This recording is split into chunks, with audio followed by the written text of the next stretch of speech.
በስመ አብ ወወልድ ወመንፈስ ቅዱስ አሐዱ አምላክ አሜን። የተወደዳችሁና የተከበራችሁ የዚህ መንፈሳዊ ቻናል ቤተሰቦች የእግዚአብሔር አብ ጸጋ፣ የእግዚአብሔር ወልድ ፍቅር፣ የእግዚአብሔር መንፈስ ቅዱስ አንድነትና ኅብረት እንዲሁም የእናታችን የእመቤታችን የቅድስት ድንግል ማርያም አማላጅነት ከሁላችን ጋር ይሁን። እነሆ የነፍሳችን መፈወሻ የሥጋችን መቀደሻ የሆነውን የታላቁን ዐቢይ ጾምን ጀምረን በሰላምና በጤና ተጠብቀን ሰባተኛውን ሳምንት የኒቆዲሞስን ሳምንት ጀምረናል። እስካሁን ጾሙን ከጀመርን እነሆ 44 ቀናት አልፈዋል። የቀሩንም ደግሞ እጅግ በጣም ጥቂት ቀናት ናቸው። ለዚህ ላደረሰን በምሕረቱ ለጠበቀን በቸርነቱ ላልተለየን ለአምላካችን ለልዑል እግዚአብሔር ማለቂያ የሌለው ክብርና ምስጋና ይግባው። ለጸጋው መገኛ ለምሕረቱ መፍሰሻ ለሆነችው ለእናታችን ለቅድስት ንጽሕት ድንግል ማርያምም ከፍ ያለ ክብር ይግባት። አሜን። ውድ አድማጮቻችን በዚህ ኒቆዲሞስ በሚታሰብበት ሳምንት ውስጥ እንድታደርጓቸው የሰጠናችሁን ኦርቶዶክሳዊ ተግባራት እያከናወናችሁ ነውን? አሁን የጀመርነው ሳምንት ሳያልቅ ታከናውኗቸው ዘንድ የመታዘዝ በረከትና የኒቆዲሞስ ክብር እናንተም ይደርሳችሁ ዘንድ እድሉን እንድትጠቀሙበት በፍቅር እናስታውሳችሁ። በዚህ ሳምንት ውስጥ ልናደርጋቸው የሚገቡን አበይት ተግባራት የመጀመሪያው ኒቆዲሞስ በሌሊት ማንም በማይመለከተው ጊዜ ከክርስቶስ ጋር እንደተገናኘ ሁሉ እናንተም በዚህ ሳምንት ውስጥ ማንም ሰው ሳያውቅባችሁ በድብቅ በስውር በሌሊት ተነስታችሁ ጧፍ ወይም ሻማችሁን አብርታችሁ ጸበል ውሃ አዘጋጅታችሁ እንድትጸልዩ አደራ እንላለን። በጸሎታችሁም እኛን ሁላችንንም በዚህ ቻናል ዘውትር የሚሳተፉትን አድማጮቻችንንም እንድታስቡን በትህትና እንጠይቃለን። የተቀየማችሁት ሰው ቢኖር በቅድሚያ ከውስጣችሁ በይቅርታ እንድታጸዱትና ልባችሁንም ለጸጋ እንድታዘጋጁት ያስፈልጋል። ሌላው ኒቆዲሞስ ጥያቄ ይዞ እንደመጣ እኛም በውስጣችን ያለንን እውነተኛ የነፍስ ጥያቄ ማንም በማይፈትነን እግዚአብሔር ብቻ በሚሰማን ስፍራ ይዘን እንድንቀርብ ይገባል። ኃጢአታችንን ለንስሐ አባታችን በመናዘዝ እንደ ኒቆዲሞስ በእውነትና በመንፈስ ዳግመኛ መወለድን እንድትለማመዱ አደራ እንላለን። ይህን ሁሉ እንድናከናውን እግዚአብሔር አምላካችን ኃይልን፣ ብርታትን፣ ማስተዋሉን ይስጠን። ኦርቶዶክሳውያን ዛሬ የብርሃን መልአክ የሰላም አብሳሪ የጥበብ ጽዋ አቅራቢ የሆነው የታላቁን ሊቀ መላእክት የቅዱስ ኡራኤልን ወርሃዊ መታሰቢያ እያከበርን እንገኛለን። ልባችንን ሰብስበን ነፍሳችንን አረጋግተን ይህንን ታላቅ መልአክ በፍቅር ቃላት እንጥራው። ቅዱስ ኡራኤል የልዑል እግዚአብሔር የብርሃን ዙፋን አገልጋይ፣ ስም ሲጠራ ጨለማ ይገፈፋል፣ ክብር ሲነገር ነፍሳችን ሰላም ታገኛለች። አንተ እኮ የጨነቃቸውን የምታረጋጋ ያዘኑትን የምታጽናና የርኅራኄ መልአክ ነህ። ቅዱስ ኡራኤል ሆይ ከፍ ከፍ ልናደርግህ እንወዳለን። አንተ የሰላም ደመና ነህ። አንተ የምሕረት ጸዳል ነህ። በክንፎች ጥላ ስር ስንጠለል የዓለሙ ሽንፍር አያስፈራንም። ከፈጣሪ በተሰጠህ ሥልጣን በመዳፍ ላይ ባለው የብርሃን ጽዋ የሕይወትን ውሃ የምታጠጣን አንተ ነህ። የከበርህ ሊቀ መላእክት ሆይ የትሕትናህ ግርማ የቅድስናህ ውበት ልባችንን ይማርከዋል። ዛሬ በዚህች ዕለት ርቀህ አትቁም። በጸጋህ ድምቀት ጎብኘን። በእንባ ለሚጸልዩት በጭንቅ ለሚማጸኑት ሁሉ ፈጥነ ድረስላቸው። ስምህን ጠርቶ ያፈረ አንተን ተማጽኖ ያዘነ ማን ነው? አንተ የብርሃን ምሰሶ የጨለማው ገዳይ የሕማሙን ፈዋሽ ነህ። እናከብረሃለን፣ እንወድሃለን፣ ስምህንም እናገናለን። የቅዱስ ኡራኤል ታሪክ አእምሮን የሚያስደንቅ ልብን የሚያቀልጥ ነው። ክብሩንና ኃያልነቱን ስናስብ የእግዚአብሔርን ታላቅነት በመላእክቱ ላይ እንዴት በድንቅ ሁኔታ እንደተገለጠ እንረዳለን፣ እናስተውላለን። ከሁሉ በላይ የሚያስገርመውና ልባችንን በሐሴት የሚሞላው ታሪኩ በዕለተ ዓርብ በቀራንዮ አደባባይ የሆነው ነው። ጌታችን መድኃኒታችን ኢየሱስ ክርስቶስ ስለኛ ሲል በመስቀል ላይ ተሰቅሎ ደሙን ሲያፈስ ሥጋውን ሲቆርስ ይህ ኃያል መልአክ ቅዱስ ኡራኤል ከጌታችን ጎን የፈሰሰውን ክቡር ደምና ቅዱሱን ውሃ ተቀብሏል። አስቡት አድማጮቻችን፣ ያ የሕይወት ደም መሬት ላይ እንዳይፈስ ይህ የክብር መልአክ በእጆቹ ተቀብሎ በዓለም ሁሉ ላይ ረጨው። ለዚህም ነው እኛ ኢትዮጵያውያን ቅዱስ ኡራኤልን ለየት ባለ ፍቅር የምንወደው። ምክንያቱም ከጌታችን ደም ላይ በሀገራችን በኢትዮጵያ ምድር ላይ በመርጨት አገራችንን የተለየች የቅድስና የበረከትና የምስጢር ሀገር እንድትሆን እሱ አድርጓልና እልል በሉለት፣ ይህን ኃያል መልአክ አድንቁት። የቅዱስ ኡራኤል ታሪክ በዚህ አያበቃም። ነቢዩ ዕዝራ ሱቱኤል የጠፉትን ቅዱሳን መጻሕፍት መልሶ ለመጻፍ ሲጨነቅና ሲጸልይ እግዚአብሔር አምላካችን የላከው ቅዱስ ኡራኤልን ነው። ቅዱስ ኡራኤልም እሳት የሚመስል ነገር ግን ፈሳሽ ያለበትን ጽዋ ለዕዝራ አጠጣው። ያን ጊዜ የዕዝራ ልብ በማስተዋል ተሞላ። አእምሮ በርቶ የጠፉትን መጻሕፍት እንደገና ጻፈ። ዛሬም ማስተዋል ለጎደለን፣ ትምህርት ለከበደን፣ ጥበብ ለጠማን ሁሉ ቅዱስ ዑራኤል የጥበብን ጽዋ ያጠጣን ዘንድ ኃይል አለው። ጻድቁ ሄኖክ ምስጢረ ሰማይን፣ የከዋክብትን ዑደት፣ የመላእክትን ሥርዓት እንዲያይ መሪ የሆነው ይኸው ቅዱስ ዑራኤል ነው። እግዚአብሔር አምላካችን የሰጠው ጥበብና ግርማ እጅግ አስደናቂ ነው። እርሱ ኃያል ነው። አጋንንትን በብርሃን ሰይፉ የሚቀጠቅጥ፣ የጥፋትን ኃይል የሚያርቅ፣ ጸሎታችንን ወደ እግዚአብሔር ዙፋን የሚያሳርግ የምህረት መልአክ ነው። አሁን ሁላችሁም በያላችሁበት ሆናችሁ ዓይናችሁን አቅንታችሁ ልባችሁን ከፍታችሁ የቅዱስ ዑራኤልን የብርሃን ክንፎች በዓይነ ሕሊናችሁ እያያችሁ አብራችሁን ጸልዩ። ቅዱስ ዑራኤል ሆይ፣ የፈጣሪ ወዳጅ የምህረት አጋዥ፣ እነሆ ዛሬ በደጃፍህ ቆመናል። አንተ የፈራረሰውን የምትጠግን የጨለመውን የምታበራ ነህና በኃጢአት የጨለመውን ሕይወታችንን በብርሃንህ አብራልን። በሕመም አልጋ ላይ ሆነው ማን ያድነኛል፣ ማን ይደርስልኛል ለሚሉ ወንድሞችና እህቶች ፈውሱን ይዘህ ፈጥነህ ድረስላቸው።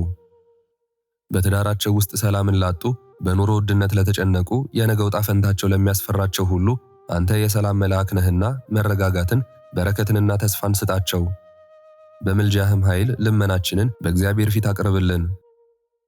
የጌታን ደም በረጨህበት ቅዱሳን እጆችህ ዛሬም በቤታችን፣ በልጆቻችን፣ በሥራችን እንዲሁም በአገራችን ላይ የሰላምን ውሃ አርጭልን።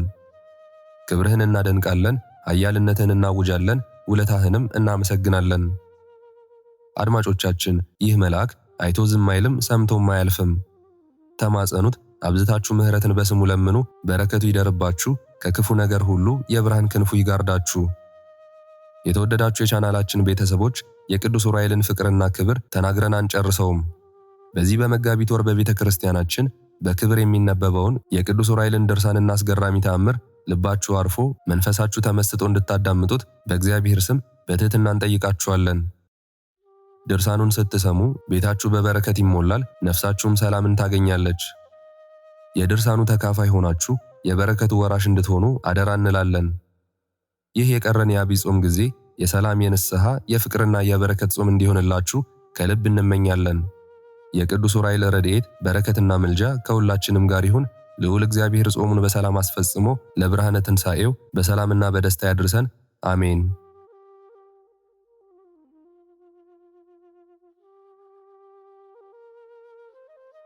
በስመ አብ ወወልድ ወመንፈስ ቅዱስ አሐዱ አምላክ አሜን።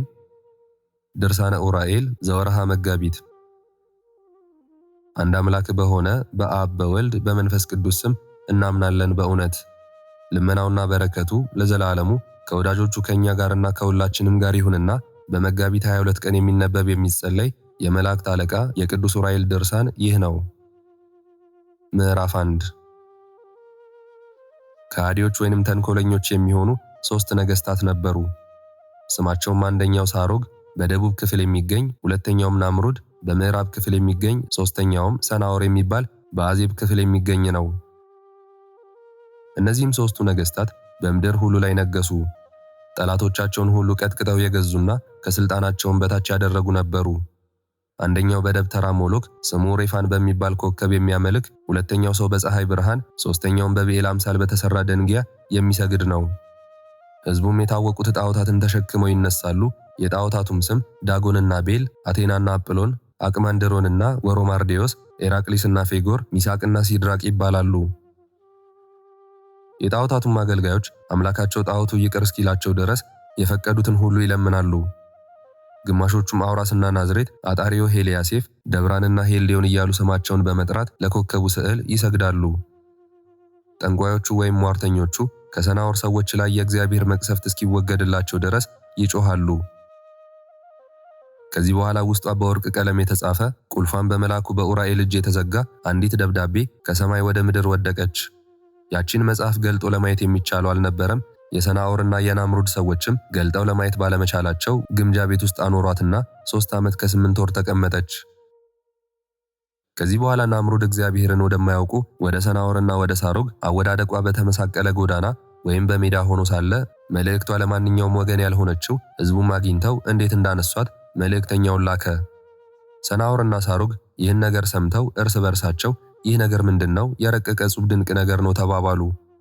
ሰናዖርም ወደ ናምሩድ የዚያችን መጽሐፍ ሁኔታዋንና ማኅተሟን እናያት ዘንድ ላክልን ሲል ልጆቹን ላከ።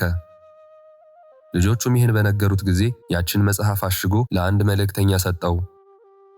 መልእክተኛውም የሰናዖር ሰዎች በዓል አድርገው ዘፈን ከሚዘፍኑበትና ከሚጫወቱበት ቦታ ወስዶ ያቺን መጽሐፍ ሰጣቸው። አሕዛብና ሰካሮች ፍላጎታቸው ዘፈን ነውና ይህ ሥራ ግን በደጋግ ሰዎች ዘንድ እንደ ወንጀል የሚቆጠር ነው። ለእኛም በውጭው ብልሆች ወይም ደጋጎች ይመስሉናል፣ ውስጣቸው ግን ዓመፅና ፍትሕ ማጉደል ከንቱ ነገርን የተመሉ ናቸው። ሰናዖርና ሳሮግ ወደ ጥንተ ነገራቸው ተመልሰው ያችን መጽሐፍ አነበቧትና ንጉሥ በሰማይ ላይ እንዳለ ይኸውም የሚነግሰው የብርሃናት ገዢ አብ ሲሆን ወልድም የሚነግሰው ከአብና ከመንፈስ ቅዱስ ጋር መንፈስ ቅዱስም ከአብና ከወልድ ጋር ሆኖ የሚነግስ አለ የምትል ናት። ሦስቱ ነገሥታት ጽሑፉን አይተው ልባቸው ተቃጠለ፣ ፊታቸውን ቧጠጡ፣ ፀጉራቸውንም ነጩ። ከዚያም በሐሳባቸው በላያችን ላይ ንጉሥ ካለ ከእኛ ጋር ሊዋጋ ይችላልን?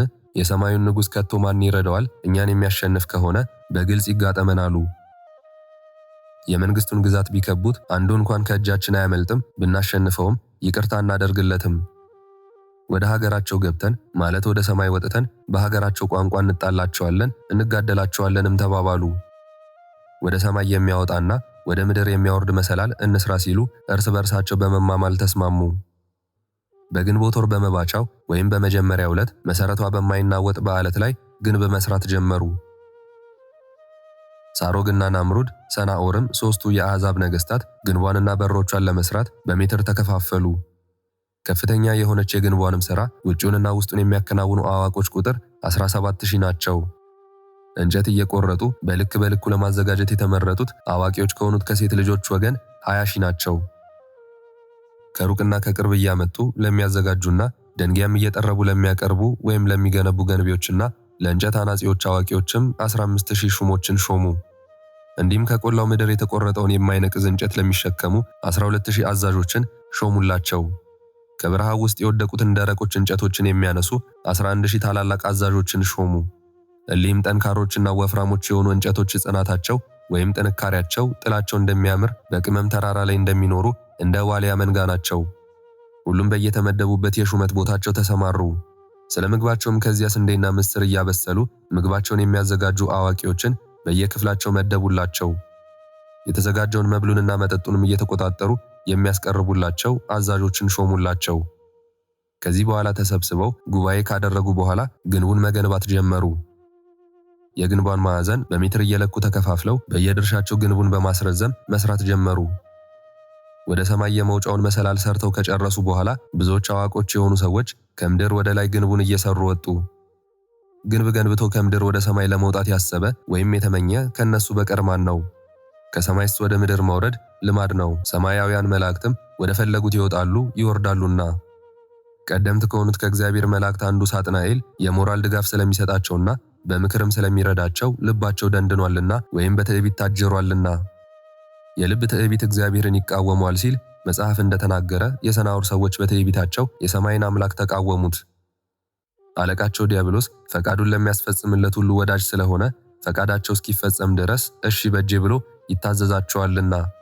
እግዚአብሔር ግን በየተሰማሩበት ይህ ሥራ የእኔ ድርሻ አይደለም፣ ሠራተኛው አንተ ነህ በማለት እርስ በእርሳቸው ፍቅር አጥተው እንዲጣሉ አደረጋቸው። ገንቢዎቹ ከምድር ወደ ላይ በጣም ሲርቁ ከታች ደንጊያና ጭቃ የሚያቀብላቸው በቦታው ታጣ። እግዚአብሔርም የተንኮለኞችን ምክር አጥፍቶ ጆሮአቸውን ደፍኖባቸዋልና። የሰናዖር ሰዎች ወደ ፀሐይ አካባቢ ከደረሱ በኋላ የራስ ቅላቸው እስኪታይ ድረስ በፀሐዩ ዋዕይ ተቃጠሉ። ከፀሐይ አካባቢ ባለው አየር ላይ ሆነው ወደ ጽርሐ አርያም የተሳለ ጦራቸውን ይወረውሩ ጀመር። የበጎ ሥራ ጠላት የሆነ ዲያብሎስም ጦራቸውን በእጁ ተቀብሎ የነገሥታቱን ጦር በማስመሰል ጦሩን ደም ቀብቶ ይልክላቸው ነበር። እነሱም ከሦስቱ ነገሥታት አንዱ ንጉሥ የሞተ ስለመሰላቸው ይዘፍኑና ይሸልሉ ጀመር። ከዚህ በኋላ የእግዚአብሔር መልአክ ኡራኤል ሰኔ 22 ቀን ወርዶ ያችን ግንብ ከመሠረቷ ነቅሎ አፈረሳት። የሰማይና የምድር አምላክ በግንቢቷ ምክንያት በቀልን ስላደረገ ለወሬ ነጋሪ ሰው እስኪጠፋ ድረስ ሠራተኞቿ ወይም አናጺዎቿ፣ ገንቢዎቿና የሰናዖር ሰዎች በሙሉ ተደመሰሱ። የሰናዖርን ግንብ ላፈረሰ አምላክ ለመንግሥቱ ምስጋና ይገባል። በፍጹም ጠላቶቹ ላይ አምላካዊ ኃይሉን ያሳየን አምላክ እስከ ዘላለሙ ስሙ ከፍ ከፍ ይበል፣ አሜን።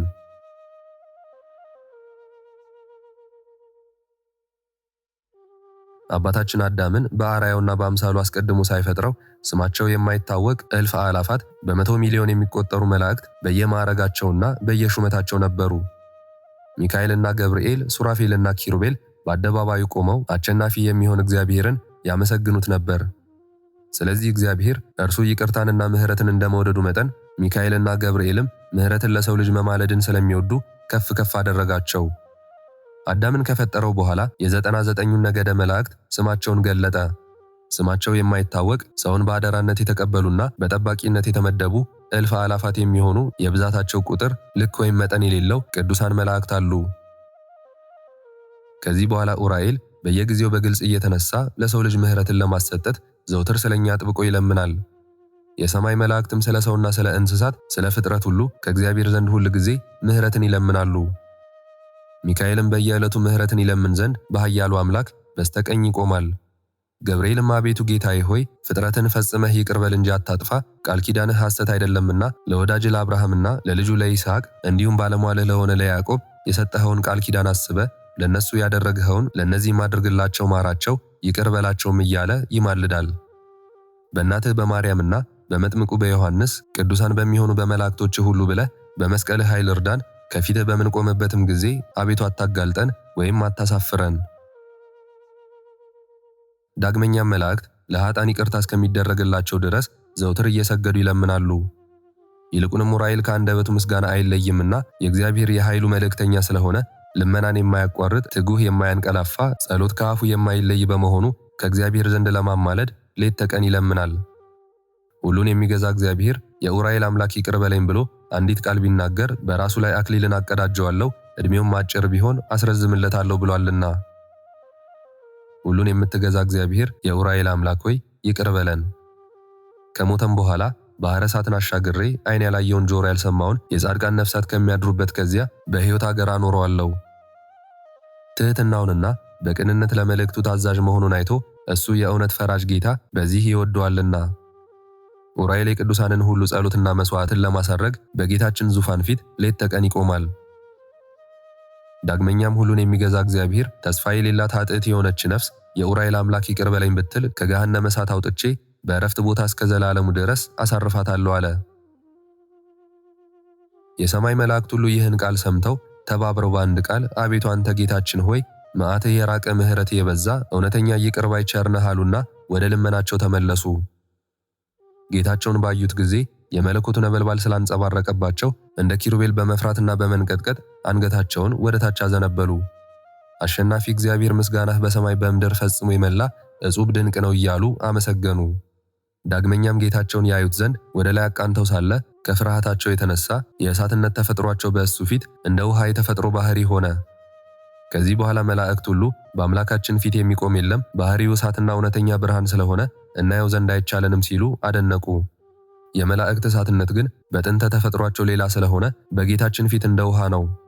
ይህ ለሰሚው አስደናቂ የሆነ እጹብ ድንቅ ነው። እሱ አምላክ እሳትና ብርሃን ነው፣ ሕይወት የሆነ የሰማይ እሳት ሲሆን እንዲሁም ምሳሌ የሌለው የምድር እሳትና ብርሃን ነው። መላእክት ሁሉ በአንድነት የመለኮትነቱን ህልውና ወይም አኗኗርና ጥንታዊ የሆነ የሦስትነቱን አካላት ስለገለጽን ለአብ ለወልድ ለመንፈስ ቅዱስ ምስጋና ይገባል አሉ። ምስጋናን የተመሉ ሁለንተናቸው ግሩማን የሆኑ እነሱ ለየራሳቸው ሊታዩ አይቻልም፣ ዘውትር ለሚያዩአቸው ዓይኖችም ግሩማን የሚያስፈሩ ናቸው። የእግዚአብሔር ልዩ መልእክተኛ የሆነ ኡራኤልም የዓይን ቅንድብ የሚርገበገበውን ያህል እንኳ ሳይቆይ በየጊዜው ምስጋና ለማቅረብ አያርፍም። የእግዚአብሔር ኃያሉ መልእክተኛ ቅዱስ ኡራኤል ከሚካኤልና ከገብርኤል ከሱራፌልና ከኪሩቤል ጋር የተሾመ በመሆኑ በአንድ ቃል እያመሰገነና እየዘመረ ለዘላለሙ ይኖራል። የቅዱስ ኡራኤል ሰላምና በረከት ለዘላለሙ ከወዳጆቹ ከኔና ከሁላችንም ጋር ይሁን፣ አሜን። ከእመቤታችን ከቅድስት ድንግል ማርያም ሥጋ ለብሶ ሰው የሆነ ጌታችንና አምላካችን መድኃኒታችን ኢየሱስ ክርስቶስ በተሰቀለ ጊዜ ፀሐይ ጨለመ፣ ጨረቃም ደም መሰለ፣ ከዋክብትም ከሰማይ ወደ ምድር ወደቁ። መላእክትም ጌታችን ወደ ተሰቀለበት ቦታ ከሰማይ ወርደው ለተከበረ መስቀሉ ሰገዱለት። ብዙዎች የሰዎች ነፍሳት ከመቃብራቸው ተነስተው የጌታችንን ሞት ባዩ ጊዜ አቤቱ ጌታችን ሆይ ሁላችንም ዛሬም ቢሆን ለዘወትር ለመስቀል እንሰግዳለን እያሉ ፈጽመው አለቀሱ። መላእክትም በመፍራትና በመንቀጥቀጥ ከእግረ መስቀሉ በታች ክንፋቸውን ዘርግተው በምድር ላይ ተነጠፉ። ያን ጊዜ መልአኩ ኡራኤል ሰይፉን መዞ መጣና ምድሪቷን ሊያጠፋት ቢወድም የአብ ምሕረቱ፣ የወልድ ትዕግስቱ፣ የመንፈስ ቅዱስ ቸርነቱ ከለከለችው። ይህ የተሰቀለው አምላኩና የፍጥረቱ ሁሉ አምላክ በመሆኑ ይህን ዓለም ለማጥፋት ተቆጣ ወይም በቁጣ ተነሳ። ኡራኤል ማለት ይቅር ባይ ትዕግስተኛ፣ ሚካኤል ማለት ድንቅ ነገር፣ ገብርኤል ማለት የእግዚአብሔር ልጅ ማለት ነው። የሰማይ መላእክት ሁሉ ከምድር እስከ ሰማይ ክንፋቸውን ዘርግተው በመፍራትና በመንቀጥቀጥ የመስቀሉን አካባቢ ወይም ዙሪያ በውስጥም በውጭም ክንፍ ለክንፍ ገጥመው መሏት።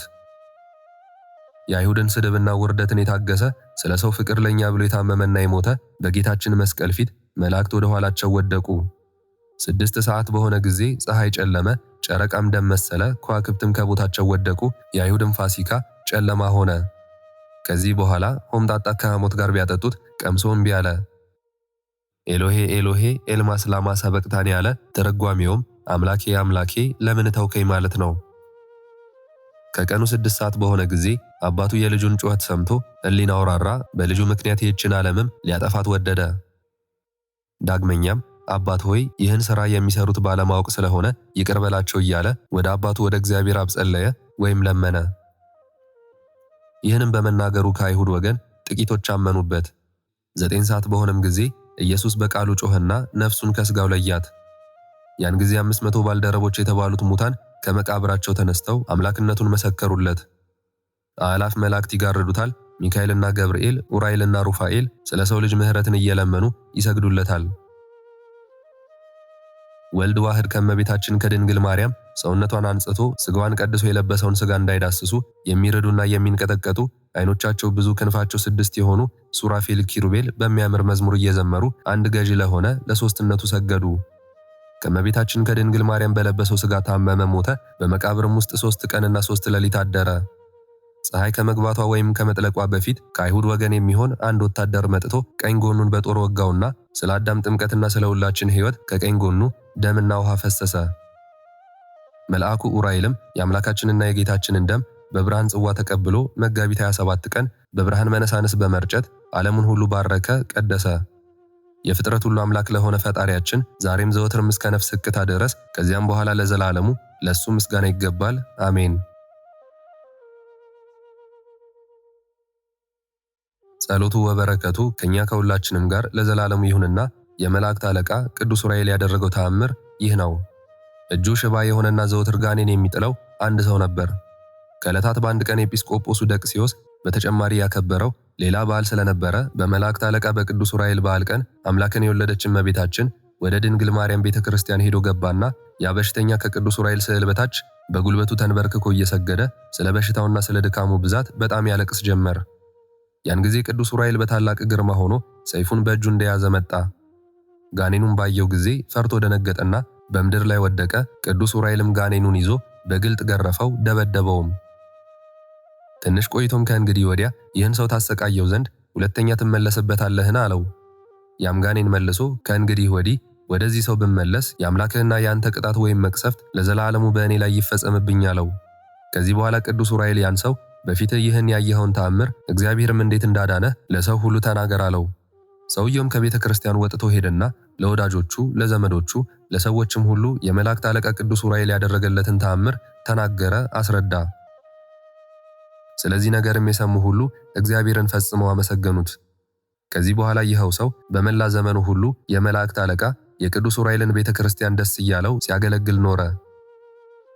ለእግዚአብሔርና ለእናቱም ለቅድስት ድንግል ማርያም ለዘላለሙ ክብር ምስጋና ይሁን። የቅዱስ ኡራኤል ጸሎቱና ረዳትነቱ ለዘላለሙ ከኛ ከሁላችንም ጋር ይሁን፣ አሜን።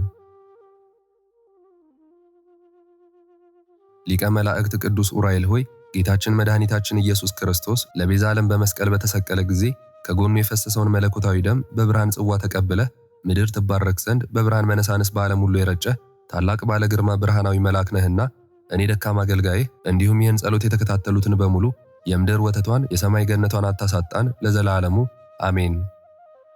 ሊቀ መላእክት ቅዱስ ኡራኤል ሆይ የስምህ ትርጓሜ የአምላክ ብርሃን ማለት ነውና በበደል የጨለመ ሕይወታችንን በብርሃን አብራለን። ረዳይ ቅዱሳን ቅዱስ ኡራኤል ሆይ በእመቤታችን ቅድስት ድንግል ማርያምና በጌታችን በመድኃኒታችን በኢየሱስ ክርስቶስ ዘመነ ስደት አብረህ የነበርህ ታላቅ መልአክ ነህና ስርየተ ኃጢአትን እናገኝ ዘንድ ወደ ጌታችን ለምንልን ለዘላለሙ አሜን። ሊቀ መላእክት ቅዱስ ኡራኤል ሆይ በስደቱ ጊዜ ጌታችንና መድኃኒታችን አምላካችን ኢየሱስ ክርስቶስ ለእናቱ ቅድስተ ቅዱሳን ንጽሕተ ንጹሐን ለቅድስት ድንግል ማርያም አገራችን ኢትዮጵያን አስራት አድርጎ ሲሰጣት የነበርህ ቅዱስ መልአክ ነህና በስደት ያሉትን ወገኖቻችንን በመከራ የሚጨነቁትንም ሁሉ ችላ አትበለን ለዘላለሙ አሜን። ሊቀ መላእክት ቅዱስ ኡራኤል ሆይ አምላክህ ልዑል እግዚአብሔር አገራችን ኢትዮጵያንና ሕዝቦቿን በአንድነት ይጠብቅልንና ይባርክልን ዘንድ አሳስብልን። እኛ ወዳጆችህንም ከአልጋ ቁራኛ ከደዌ ዳኛ አድነን። ሊቀ መላእክት ቅዱስ ኡራኤል ሆይ እድል ፈንታችንን ፈጣሪያቸውን ከሚያከብሩና ለፈጣሪያቸው ከሚታዘዙ ደጋግ ፍጥረታት ጋር አድርግልን። ሊቀ መላእክት ቅዱስ ኡራኤል ሆይ ከተንኮለኛ፣ ከምቀኛ፣ ከሐሜተኛ፣ ከውሸተኛ ክፉ ሐሳብ ጠብቀን። ሊቀ መላኩ ቅዱስ ኡራኤል ሆይ ስንወጣ ስንገባ አንተ ተከተለን። የአንደበታችንን ቃል የልባችንን ሐሳብ በሰው ሁሉ ዘንድ የሰመረ የከበረ አድርግልን። ሊቀ መላኩ ቅዱስ ኡራኤል ሆይ በተሰማራንበት ተሰማርተህ በዋልንበት ውለህ ጋሻ ከለላ ትሆነን ዘንድ እንማጸንሃለን። ሊቀ መላእክት ቅዱስ ኡራኤል ሆይ በክፋትና በምቀኝነት በተነሳሱብን ጠላቶቻችን ላይ የማቸነፍ ኃይለ መንፈስን ስጠን። ፈርተው እንዲርቁ አይተውም እንዲሳቀቁ አድርግልን። ሊቀ መላእክት ቅዱስ ኡራኤል ሆይ ከልብ ትካዜ ከመሪር ሐዘን ሰውረን። ሊቀ መላእክት ቅዱስ ኡራኤል ሆይ ምድራዊ ሕይወታችንን ባርከ ካገኟት ማጣት ከገቡባት መውጣት የሌለባትን ሰማያዊት ኢየሩሳሌምን እንወርስ ዘንድ መልአካዊ ጥበቃህና የቃል ኪዳንህ ረድኤት ዘውትር አይለየን። አሜን። ክብር ምስጋና ይሁን አንድ አምላክ ለሆነ ለአብ ለወልድ ለመንፈስ ቅዱስ ዛሬም ዘወትርም እስከ ዘላለሙ አሜን። የዛሬውን መርሃ ግብር በዚህ መልኩ ጨርሰናል። ዘውትር የምንለቀውን መርሃ ግብር እንድትከታተሉ ሳትሰለቹም ሰብስክራይብ፣ ላይክ እና ሼር እንድታደርጉ እኔንም ይህን ጸሎት የተከታተሉትንም በያላችሁበት በጸሎታችሁ እንድታስቡን በጌታችን በመድኃኒታችን በአምላካችን በኢየሱስ ክርስቶስ ስም እጠይቃለሁ። እግዚአብሔር አምላካችን እስካሁን ሰዓት ጠብቆ ለዚህ ያበቃን የአባቶቻችን አምላክ ልዑል እግዚአብሔር ስሙ ፈጽሞ የተመሰገነ ይሁንልን። እመቤታችን ቅድስት ድንግል ማርያም ዘላለማዊ ስሟ የተወደደ ይሁንልን። ጻድቃን ሰማዕታት፣ ቅዱሳን መላእክት እንደየክብራቸውና እንደየማረጋቸው የከበሩ ይሁኑልን። ይህንን ጸሎት ምስጋና ወይም ቃለ እግዚአብሔር በቅርብም በአካል በሩቅም በያላችሁበት ስትከታተሉ ለቆያችሁ በኋላም ለምታደምጡ በአሜነ በረከት ለተሳተፋችሁ በሙሉ በጸሎት እንድናስባችሁም ለጠየቃችሁን ወለተ ኢየሱስ፣ አጸደ ማርያም፣ ወለተ ጻድቅ፣ ወለተ ማርያም፣ ወለተ ማርያም፣ ወለተ ማርያም፣ ወለተ ማርያም፣ ወለተ ማርያም፣ ክንፈ ሚካኤል፣ ወልደ ገብርኤል፣ ወልደ ሰንበት፣ ወልደ ጊዮርጊስ፣ ኃይለ ሚካኤል፣ ፍቅርተ ማርያምና ወለተ መስቀል፣ አጸደ ማርያምና ወለተ ሰማዕት፣ ወለተ ጊዮርጊስ፣ ወለተ ትንሣኤ፣ ወለተ ማርያም፣ ገብረ ሥላሴ፣ ገብረ መድን፣ ገብረ ሥላሴና ስነ ማርያም፣ ሴቴ፣ ወለተ ሐና፣ አስካለ ማርያም፣ ወለተ ማርያም፣ ወልደ ሚካኤል፣ ወለተ ኪዳን፣ ወለተ መድን፣ ገብረ ሥላሴ፣ ወለተ መድንና ገብረ መድን፣ እህተ ማርያም፣ ወለተ ቂርቆስ፣ ወለተ ሐና፣ ገብረ እግዚአብሔር፣ ገብረ ሥላሴ፣ ገብረ ማርያምና ወልደ ሥላሴ፣ ሐና ማርያም፣ ጽጌ ማርያም፣ ወለተ ሕይወት፣ ሰሊና፣ ወለተ ትንሣኤ፣ ዮሐና፣ ንግሥቲ፣ አዜብ፣ ሰይፈ ገብርኤል፣ ሰላማዊት፣ ኢዛና፣ ራይሻን፣ ወለተ ሚካኤል፣ ፍቅርተ ሚካኤል፣ ኃይለ ሚካኤል፣ ትርሲተ ሚካኤል፣ ፍቅረ ሥላሴ፣